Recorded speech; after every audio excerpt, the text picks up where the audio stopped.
High, আমি দিয়ে এটা আমার ফার্স্ট মিনি ব্লগ ইনস্টাগ্রামে। তো আজকে আমার সকালটা চলে গেছিলো ব্রেকফাস্ট ছিল গরম ভাত, আলু সেদ্ধ, ঘি।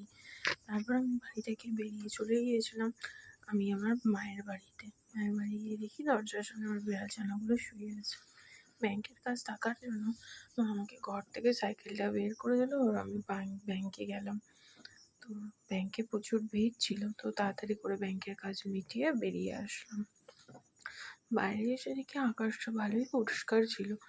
তারপর বাড়ির রাস্তা পৌঁছাতেই দেখছি পুরো আকাশ কালো করে মেঘ জমা হয়ে গিয়েছে। তো আমার মাঠের সামনে গিয়ে দেখি প্রচণ্ড ঝড় উঠেছে, ধুলোবালি উঠছে, গাছগুলো খুব দুলছে।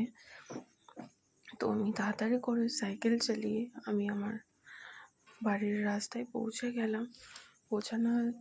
পৌঁছাতেই 1 ফোঁটা 2 ফোঁটা করে বৃষ্টি শুরু হয়ে গেল। আমি সাইকেলে রেখে তাড়াতাড়ি করে ঘরে ঢুকে গেলাম। তারপর শুরু হয়ে গেল প্রচণ্ড বৃষ্টি। তারপর খেতে বসে পড়েছিলাম। খাওয়াতে ছিল কলমি শাক ভাজা, থোর ভাজা, টক ডাল, আলু সেদ্ধ, ডিম সেদ্ধ ও ট্যাংরা মাছের ঝোল। যদি ভিডিওটা ভালো লাগে তাহলে লাইক কমেন্ট করে দিও।